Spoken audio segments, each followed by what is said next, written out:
A partir de este momento y por una hora, Radio Cultura presenta Sendero de Escritores, un programa de la Sociedad Argentina de Escritores, creado por el doctor Antonio Las Heras, conducido por el editor y escritor Daniel Ripoll.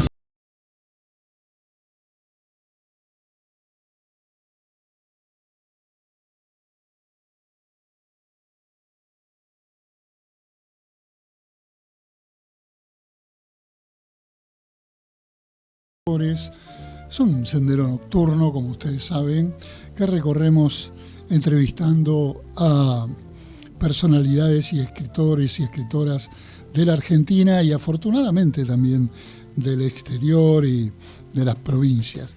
Pero hoy quería iniciar el programa contándoles una historia que se ha dado a conocer hace poco, referida al gran escritor Ernest Hemingway, conocido por todos, por El viejo y el mar, por París en una fiesta y tantas otras novelas extraordinarias. Quiero recordarles que el estilo de Hemingway, como así otros autores de su generación, sobre todo norteamericana, fueron aquellos que consiguieron sintetizar el lenguaje barroco del siglo XIX gracias a la utilización, siempre digo esto, la técnica tiene mucho que ver con el arte y la cultura, gracias a la síntesis que produjo la máquina de escribir. A mayor velocidad, menos adjetivos. Entonces la literatura se hizo clara, directa y cruda, y tenemos en Hemingway a uno de sus más destacados representantes, entre otras cosas porque había sido periodista, corresponsal de guerra en la Primera Guerra de Italia contra Austria, en esa Primera Guerra donde murieron casi más personas que en la Segunda.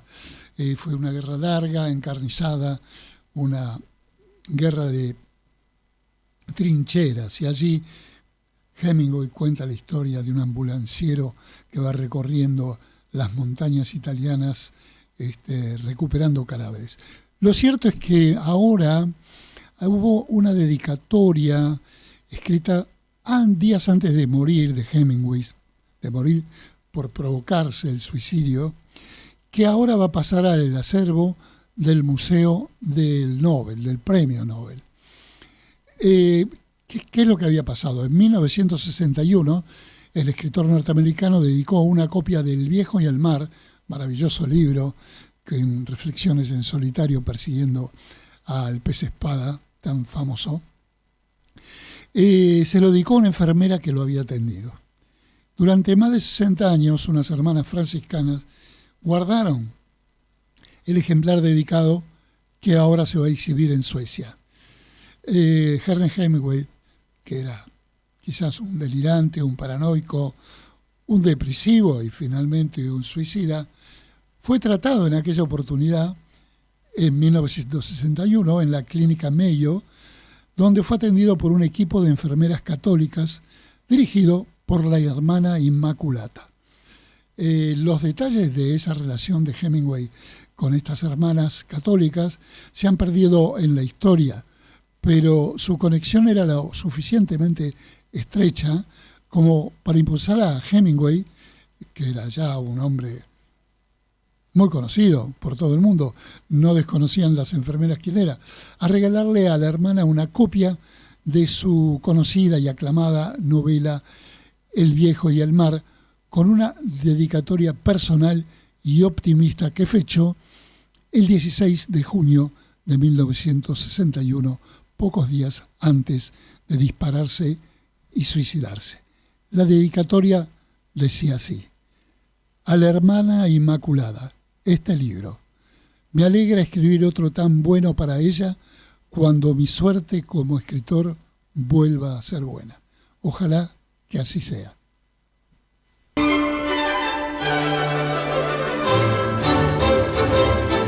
Mundo literario. Una mirada veloz por las últimas novedades ocurridas en el mundo de las letras.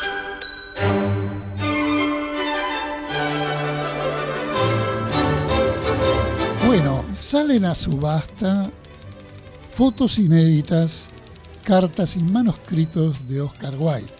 ¿Quién no hay más controversial en el mundo de la literatura de Oscar Wilde, este escritor inglés contracultural que estuvo preso debido a sus inclinaciones y preferencias sexuales en la Inglaterra victoriana, y que fue perseguido por muchos y nunca trató de pasar inadvertido porque se lo reconoce también como un dandy.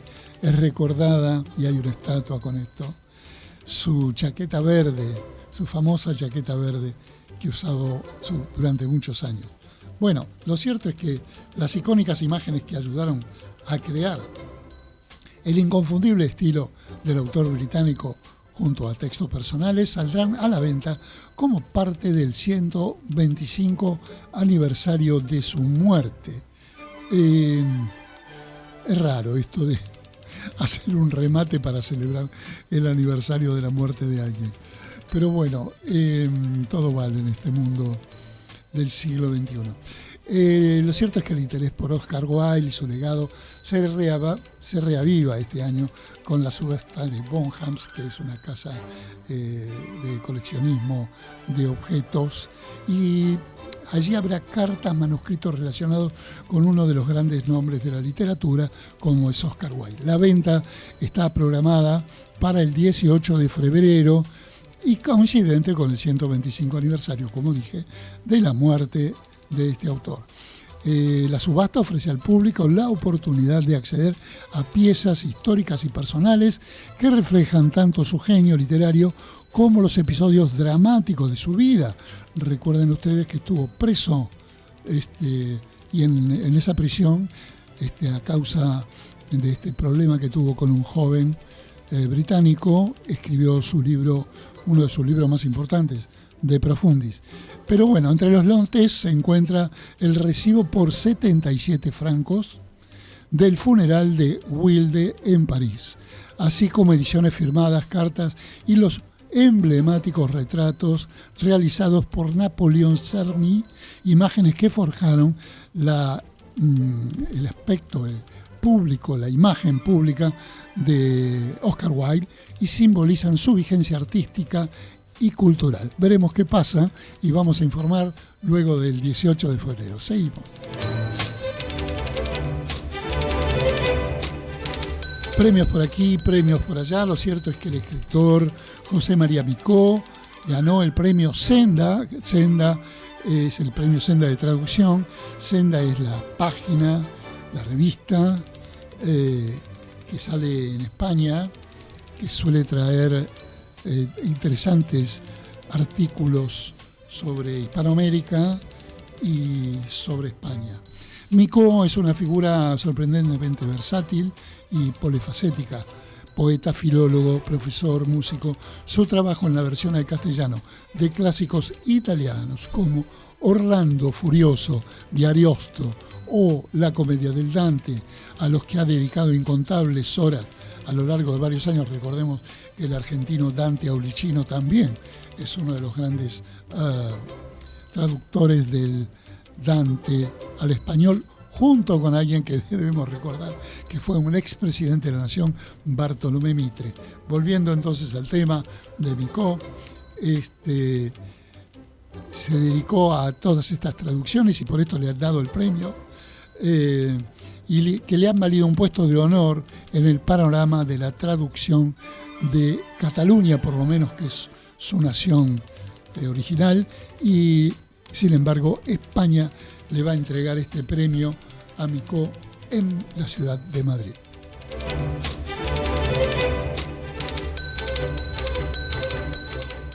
Bueno, quiero decirles que la argentina Leila Guerreiro, que juntamente con Mariana Enríquez es una de las escritoras argentinas más conocidas en estos últimos años, por lo menos en el exterior, y con muchas ventas acá, ganó un premio de una librería muy especial. Se llama la librería Cálamo, que es una librería independiente de fuerte compromiso cultural, que es de la bonita ciudad de Zaragoza, esa ciudad central de donde es originado, la J aragonesa, que muchos recordarán. Pero lo cierto es que allí en Zaragoza esta librería tiene más de 40 años, se ha convertido en un clásico por su funcionamiento ininterrumpido, que siempre ha destacado por la originalidad de sus propuestas y la profesionalidad de su trabajo, algo poco común en las librerías últimamente, lo que la ha convertido en un referente tanto para el público al que atiende como para libreros y editores españoles, latinoamericanos y europeos. Lo cierto que todos los años tiene un premio, y el premio ha recaído sobre Leila Guerrero. ¿Por qué? Porque sabe ver la vida y sabe contarla, nuestra querida Leila. Puede ser una columna, también una exhaustiva crónica, una pequeña, hermosa y en ocasiones extraña perla semanal que toca muy adentro al leerla uno en un periódico o una revista, o una extensa y densa narración que atrapa la atención de los lectores de manera inevitable. Leila Guerrero, entonces, es a cada una de sus obras como un perfecto artilugio literario y está construida, según dice el previo de la librería Cálamo, con pasión, sapienza y curiosidad.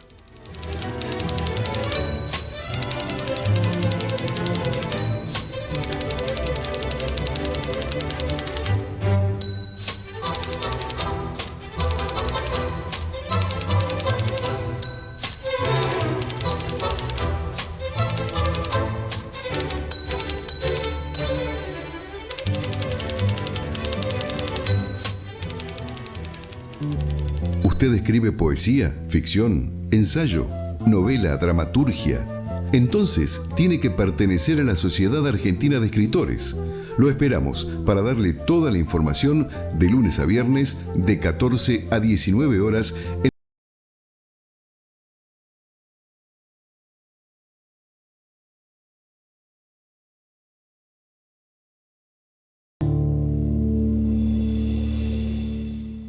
un lugar místico en Villa del Parque, donde la energía positiva se transforma en café y cosas ricas para degustar. Morgana, Café Bar, Campana 3000.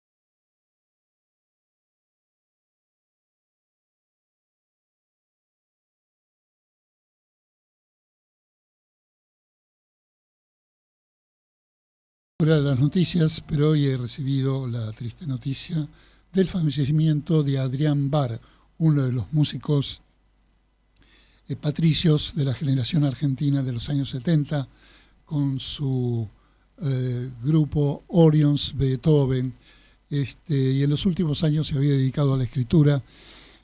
Tuve la fortuna de que me pidiera que hiciera el prólogo de su libro, este libro que por suerte ha conseguido editar antes de su fallecimiento, que ocurrió en el día de hoy. Siempre es triste cuando se va un artista y me congratulo de haberlo felicitado y alentado en el prólogo de este libro Bueno Nada, que siempre recordaremos y que recomiendo a todos ustedes. Un artista más que estará en el cielo de los patricios del arte y de la música. Suele ocurrir, no sos la primera ni la única, ni serás la última. Ahí está. Pues, creo que ya está. Muy bien, Ahí ¿cómo estamos. estás? Bueno, Decime, contame muchas dónde gracias estás, por la desde dónde invitación. estamos transmitiendo. Yo estoy residiendo hace ya 20 años en Cachi, que es un pueblito del Alto Valle Calchaquí, en la provincia de Salta. Sí, Pero soy conozco esa rosarina. zona, como muchos argentinos que van de turismo por esos lugares aparentemente olvidados, pero que tienen tanta cultura. Exactamente, nosotros llegamos con mi marido y nos enamoramos de este lugar, así que nos tomamos un pequeño tiempo para acomodar las cosas y nos vinimos a vivir. Qué bueno, son muy inmigrantes felices de estar interiores. aquí. ¿Cómo? Son inmigrantes interiores, ustedes. Exacto, somos migrantes. Qué curioso exactamente. que alguien que es de Rosario y se fue a vivir a la montaña, a los valles calchaquíes, escriba un libro sobre el mar y sobre el faro. Sí. ¿Cómo es? Bueno, Contame. ¿cómo es eso? En realidad siempre he amado el mar. Mientras vivía en Rosario era sencillo ir a las playas en verano, a los lugares que todos solemos visitar. Y siempre he estado enamorada del mar, siempre me ha dicho muchas cosas, no todas traducibles, digamos. Pero vivir aquí en el norte, aunque parezca extraño, también es estar cerca del mar, pero del Pacífico, ¿no? Bien. Entonces, hace unos años emprendimos un viaje con Carlos, mi compañero, y atravesamos el desierto de Atacama para llegar al Pacífico. Y esos dos paisajes me conmovieron muchísimo y son los contextos, digamos, donde transcurre el libro del faro. Tanto en el mar, porque es un faro, pero también aparece con mucha fuerza el desierto. Así que conoces muy bien la zona.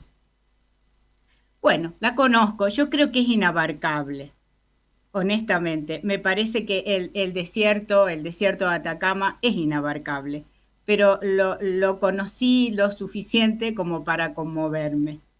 Ahora, y para sentir que podía entrar dentro de mí. ese desierto de Atacama o sus zonas aledañas es Sí. un territorio que la Revolución de Mayo perdió.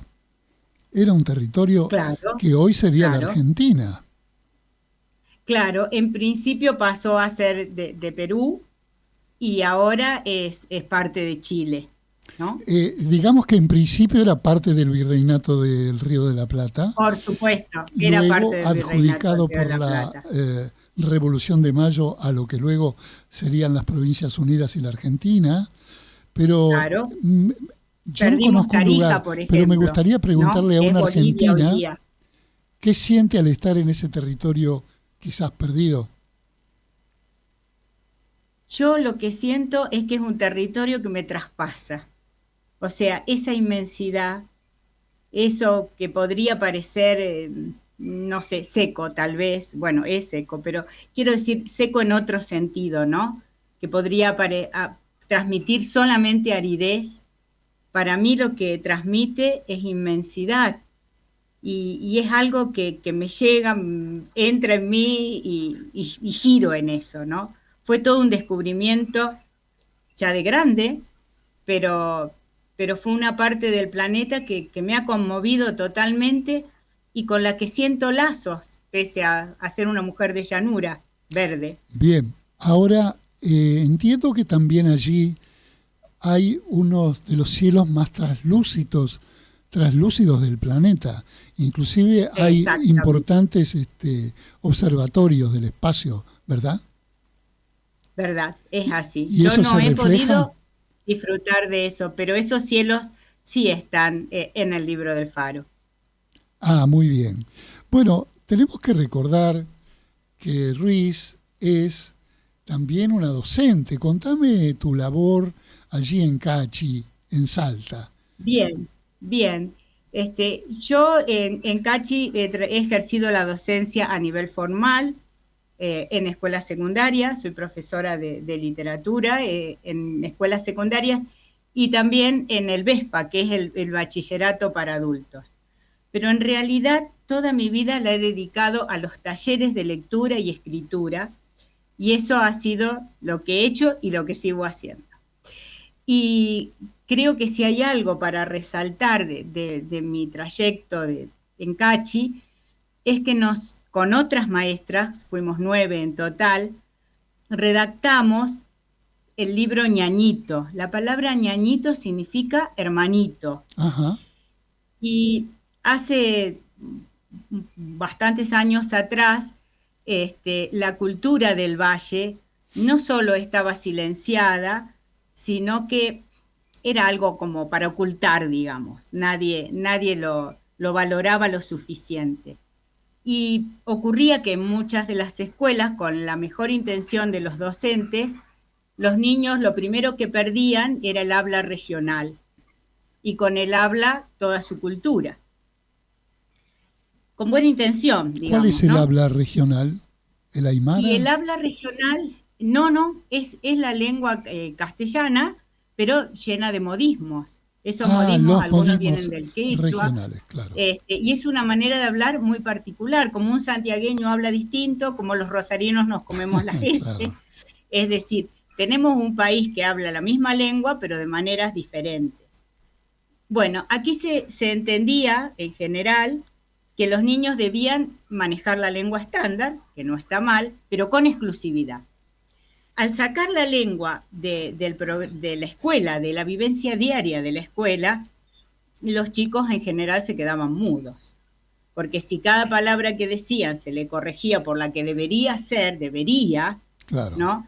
Entonces, fue toda yo creo que fue una campaña, una lucha realmente, que emprendimos 9 docentes para cambiar eso. Pero para cambiar eso había que ofrecerle a los docentes un material que les facilitara el trabajo y que les hiciera comprensible lo que queríamos decir. Qué bien. Y entonces escribimos, después voy a explicar qué significa escribimos, el libro Ñañito, para changos y chinitas de los valles calchaquíes. El escribirlo significó redactar muchas cosas, pero también recolectar muchos testimonios de vecinos, de los niños mismos, que figuran en el libro como lecturas. Y entonces pasó algo maravilloso, después de mucho trabajo para que fuera aceptado, porque fue rechazado de plano al principio, parecía una herejía, pero finalmente, con la ayuda de Fundación Grupo El Abra y sus gestiones, el libro fue aceptado por el Ministerio de Educación. Y cuando el libro llega a las escuelas, está acompañado por una cartilla que redacté yo y que se basa fundamentalmente en el uso de la palabra tanto escrita, o sea, en escritura, en lectura, comprensión lectora, expresión oral y valores humanos. Y esas cartillas con el libro llegaron a las escuelas. Y la experiencia fue maravillosa, porque los niños que no hablaban o eran tímidos empezaron a hablar, empezaron a decir, yo sí, de esto sé, yo le puedo preguntar a mi abuelo. Entonces, esa fue la experiencia con Ñañito. Bueno, veo un trabajo de muchos años, es un una lucha vertical, ¿no? dura, pero finalmente logramos lo que queríamos. Y hay toda una generación de niños que lo recibió al libro gratuitamente y a la cartilla, porque finalmente la provincia lo imprimió y lo distribuyó. Y bueno, yo creo que ha sido un aporte importante para la cultura del Valle y también para el rescate de la cultura del Valle. Y ustedes enseñan literatura argentina, vos en tu condición de profesora, y también literatura regional. Hay literatura regional también. Claro que sí. Yo no estoy ejerciendo como profesora.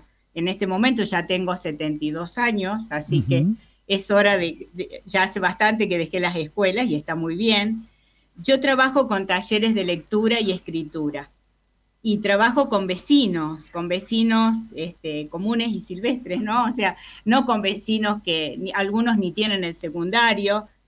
Y he empezado un trabajo hace años con esos talleres y hoy día en realidad me invitan y voy de visita porque esos talleres ya están en manos de cacheños. Quiero decirle a nuestro público... Eso me parece que es lo mejor. Quiero decirle a nuestro público que por la labor como educadora y escritora, María Sara Ruiz recibió el premio Lola Mora al mérito de la mujer salteña, otorgado por el Senado de la Nación en el año 2022. Vamos a ir a una pequeña pausa y luego seguimos, María. ¿Cómo no? Ya vuelvo. Gracias. Atrévete a vivir en plenitud, el nuevo libro del doctor Antonio Las Heras. Puede adquirirse por Mercado Libre con envío a domicilio o en locales de Librerías Cúspide.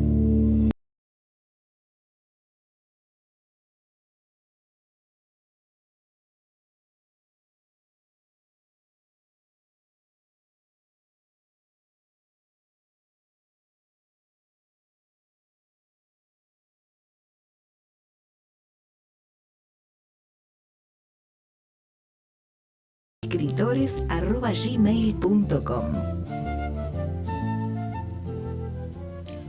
Bueno, aquí tienen ustedes el libro del Faro, escrito por una mujer que vive en las montañas y ha cruzado por un ex territorio argentino hasta el Pacífico para inspirarse en esa tierra maravillosa donde tierra y cielo son tan especiales.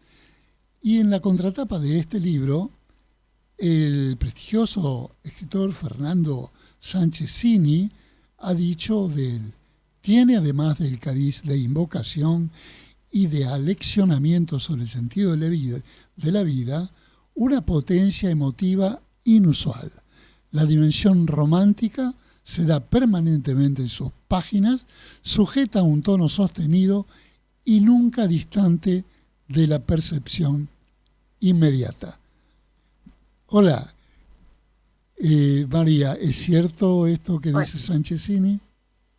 Bueno, ojalá sea cierto. Yo confío en él. Bien. Con respecto a lo romántico, sí.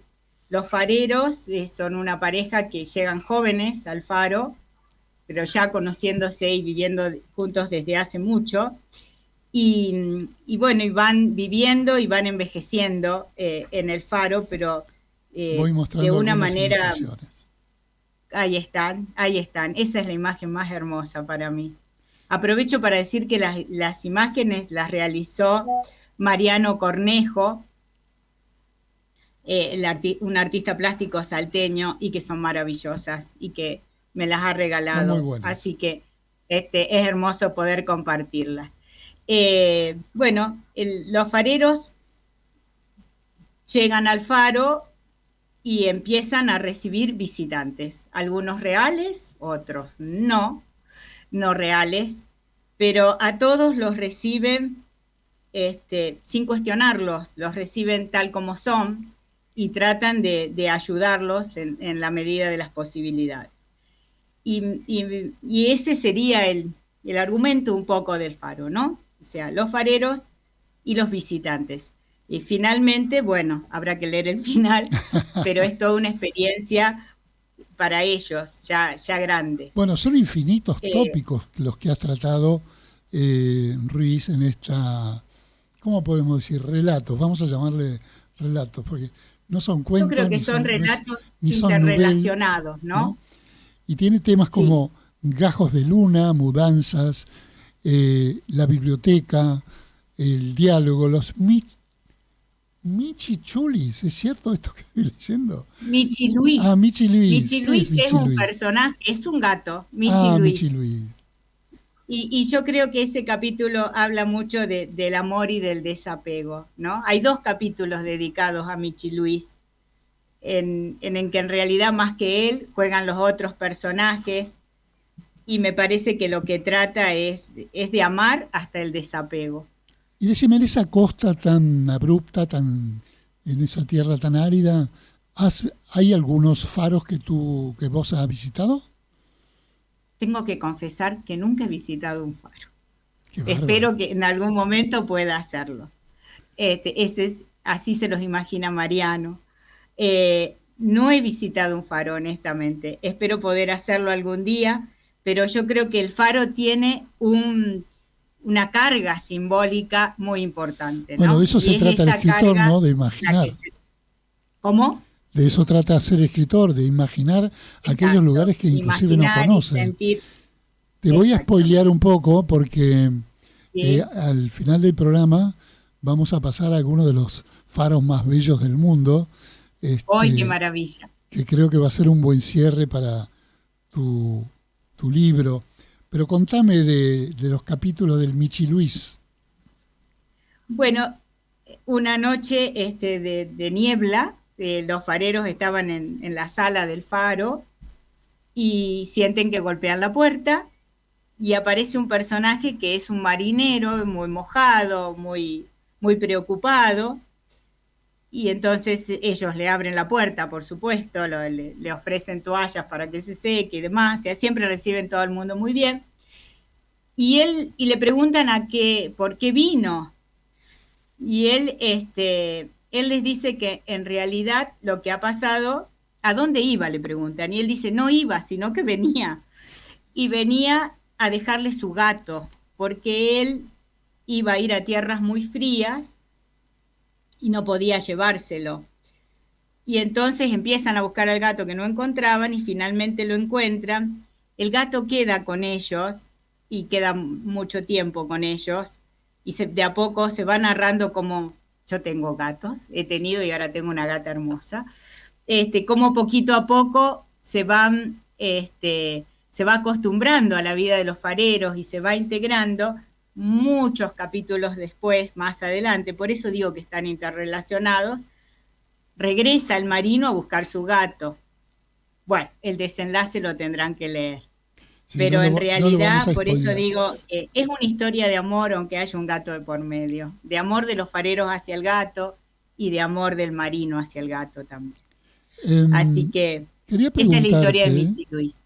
A propósito, en el devenir de tu conversación con un paisaje extraño al lugar donde vivís, ¿cómo es ser escritor, escritora, en un lugar donde la literatura no es el rubro principal quizás de la cultura? Correcto. O aún la cultura no es el rubro principal de atención de la sociedad? ¿Cuál es el lugar que ocupa un escritor? ¿Qué esperanza tiene un escritor desde un pueblito del norte argentino que se llama Cachi? Bueno, yo quiero aclarar algo que espero que sea bien interpretado. Yo soy rosarina, o sea, amo profundamente, respeto profundamente la cultura del valle, y todos lo saben aquí, pero mi esencia y mi manera de mirar el mundo es la que se tiene desde Rosario, que es una ciudad de inmigrantes, cosmopolita, etc. Una ciudad puerto. Una ciudad puerto al que llegaron nuestros abuelos. Yo soy nieta de italianos por un lado y de argentinos y de españoles por otro, ¿no? Es una ciudad la cultura de Rosario es bastante especial. Y lógicamente que a mí me parece que cada persona debe conservar su cultura, porque es su punto de anclaje, es su mirada para ver el mundo, y no solo su mirada, sino la de sus ancestros. Yo no podría respetar esta cultura que respeto profundamente y que me admira, si no respetara primero la mía, ¿no? Entonces, es una rosarina escribiendo en Cachi. ¿Por qué escribo? Escribo porque para mí es una manera de fluir, o sea, es la manera más sencilla de entrar en conexión con lo que soy y la manera más sencilla de encontrar respuestas que busco sin saber cuáles son las preguntas. No sé si se entiende. Sí, cuando termino de escribir algo, encuentro respuestas. ¿Y por qué lo hago? Bueno, porque me parece que una vez que termino lo leo muchas veces, tengo también mis compañeras del profesorado que lo leen, especialmente Claudia Fishbein, y cuando me convenzo de que vale la pena, que no es un ejercicio, no sé, porque sí, me interesa comunicarlo, me interesa compartirlo. Y me interesa compartirlo porque lo que comparto es una mirada siempre positiva. No porque yo sea una ingenua, todo lo contrario. Yo sé perfectamente por qué carriles anda la vida y de tantos lados que se le aprieta el zapato a la vida, ¿no? Y tantas cosas que no están bien. Pero me parece que lo que trato de dar con lo que escribo y darme es un aire diferente. Hay una canción de Van der Molle que dice, no todo es tan bueno como aquí parece, pero yo te canto al menos lo que tú mereces. Otro Yo rosarino lo amo a destacado, Van der Mole. Sí. Otro Lógicamente, rosarino es importante. maravilloso, es un poeta. Muchos Y rosarinos destacados en la música y también en la poesía. claro, Vos también sos poeta. exactamente. Descubro por acá que escribís Exact- poesía. ¿Cómo? Descubro que No, escribís poesía también. escribo poesía. Y yo creo que, bueno, el libro está escrito en prosa poética, ¿no? Yo me defino como poeta por la manera de ver la vida. Lo que quería decir es que trato de mostrar lo bueno, que existe, no está inventado, pero que muchas veces está como tapado, como opacado por otras realidades que son las que los medios, no todos, pero como que agitan permanentemente, ¿no? Y yo creo que debajo de todo eso que es cierto, o que puede ser cierto en gran parte, la vida fluye mansamente. Y eso es lo que quiero compartir con los lectores. Bueno, a veces describir lo bueno también puede rozar sesgadamente cosas que están mal, ¿no?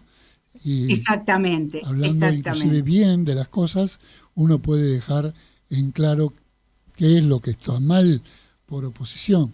Lo cierto es que el libro Perfecto. tiene, me gusta mucho cómo está hecho el libro, está hecho por Editorial Vinciguerra en la colección Nuevo Cauce.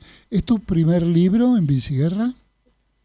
En Viceguerra es el primer libro. Después Bueno. tengo, yo emprendí con una amiga, con Lucila Beltrami, emprendimos heroicamente un proyecto editorial independiente. Ajá, ¿y Y qué con pasó? ese proyecto editamos unos libros pequeñitos, que también son muy profundos, y editamos en la primera edición del Libro del Faro.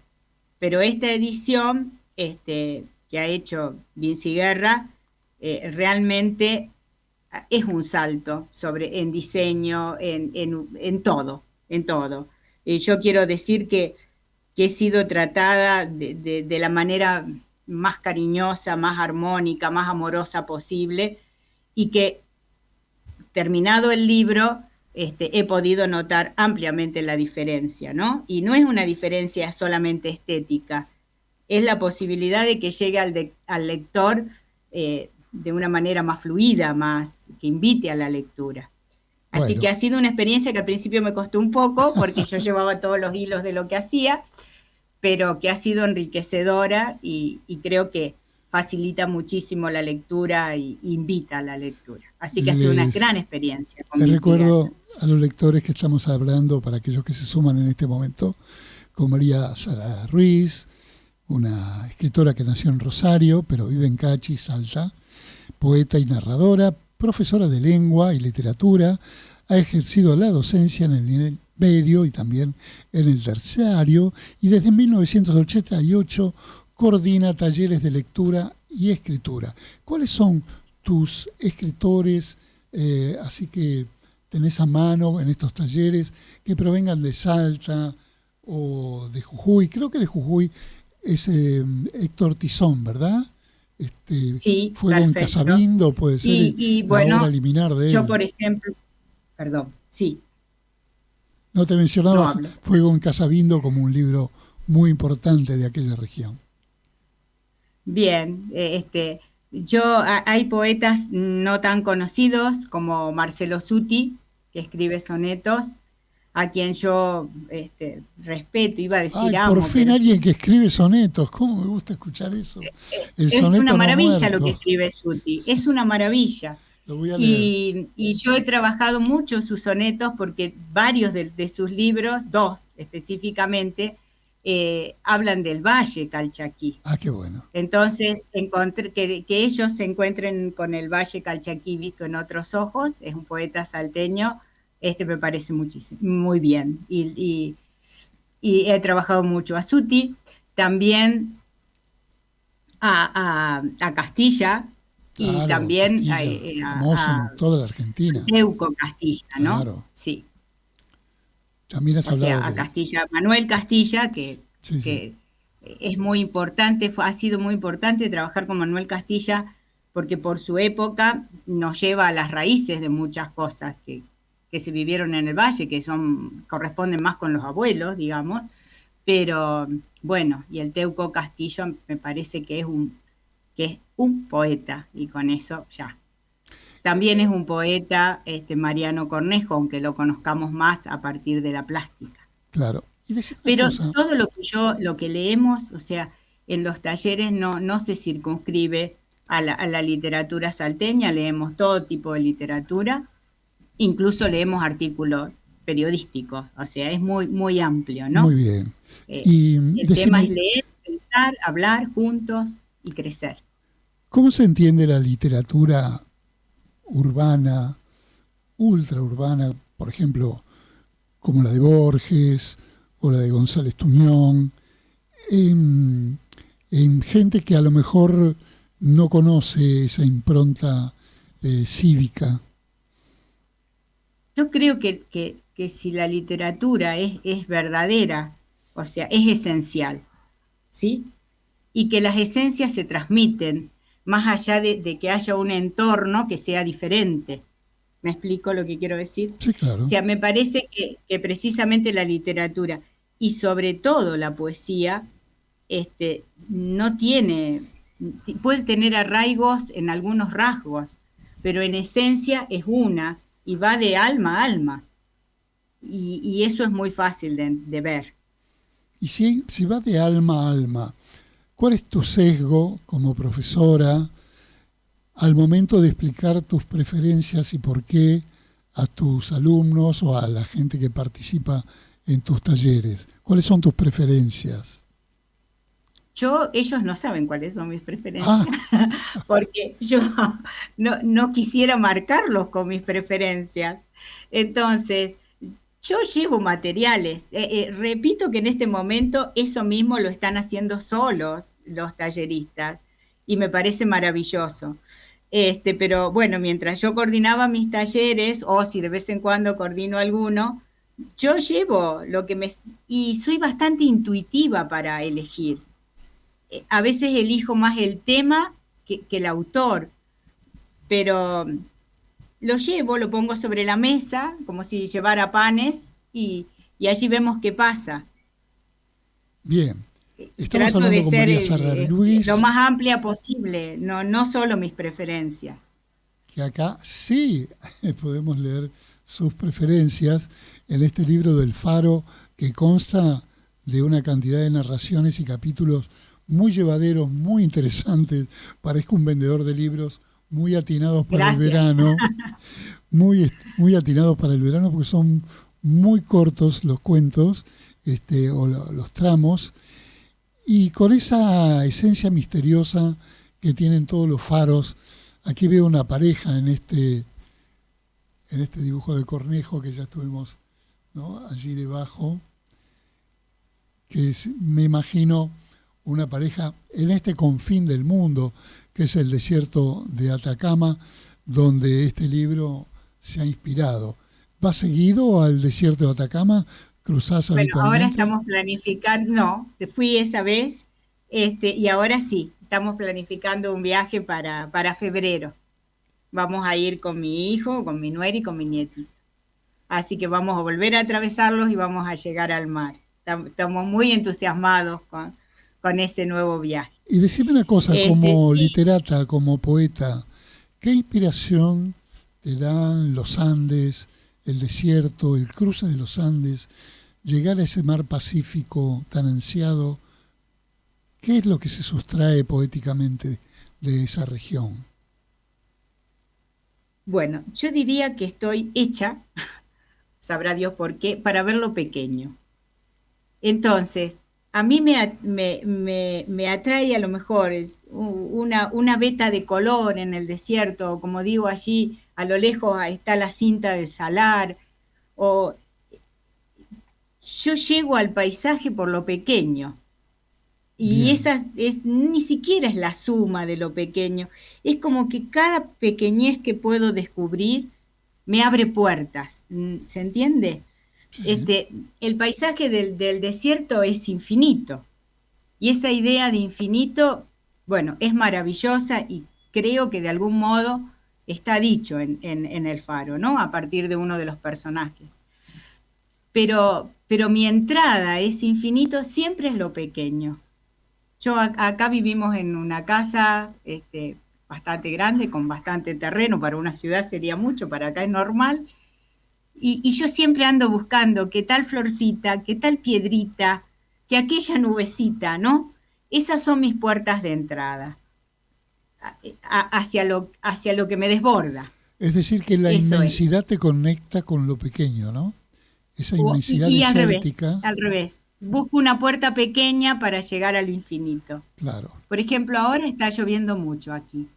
Y aparecen chullitos, diríamos, y rápido sacan una flor, pero ínfima. Y ese yuyito que sale entre las piedras y que da una flor que va a durar 1 o 2 días y que es chiquitísima, más pequeña que una uña, pero que es una flor y que va a dar su fruto. Eso es lo que me conmueve. De estas pequeñas observaciones nacen los poetas y se inspiran los poetas como vos en este libro del Faro que has escrito quizás para conocer el faro que todos llevamos dentro. Parece que, según Sanchezini, Ruiz invariablemente lo consigue y en buena medida a través del uso de una óptima variedad léxica, traducida con entera naturalidad en apreciables juegos verbales y en intensas contraposiciones de significados. Este es el libro del Faro, editado por Vinci Guerra, que está en librerías, escrito por María Sara Ruiz, en Cachi, Salta, y que nos da mucha alegría haberte visitado y proponerte que recorramos juntos una serie de faros ya antes de finalizar el programa. Te agradezco mucho, María Sara. Vamos a la cortina del programa, luego vuelvo y sí vemos este video maravilloso sobre los faros del mundo y sobre tu libro, El Libro del Faro. Gracias. Muchas gracias. Muchas gracias. La mer, qu'on va danser le long des galpes clairs, a des reflets d'argent. Bueno, gracias a María Sara Ruiz. Hoy he conocido un faro que quizás no existe y que ella ha descubierto en su mente con el libro del Faro, pero tuve la suerte de conocer algunos faros en el mundo, como el faro Roncudo en la Costa da Morte, maravilloso. La Costa da Morte se llama así porque allí encallaban muchos barcos. He conocido el faro de Mar de Ajó, mis tierras, el faro de Trafalgar, donde se hizo la batalla, también estuve por allí, y mi querido y literato faro de Formentor, en mi otra tierra, la isla de Mallorca, y el Formentor tan ligado a nuestra vida literaria, porque ese es el nombre, y allí mismo le dieron el premio que disparó el conocimiento internacional de Jorge Luis Borges. Entonces así, ahora los invito a ver estos faros del mundo, donde podrán ver, entre otros, al Formentor.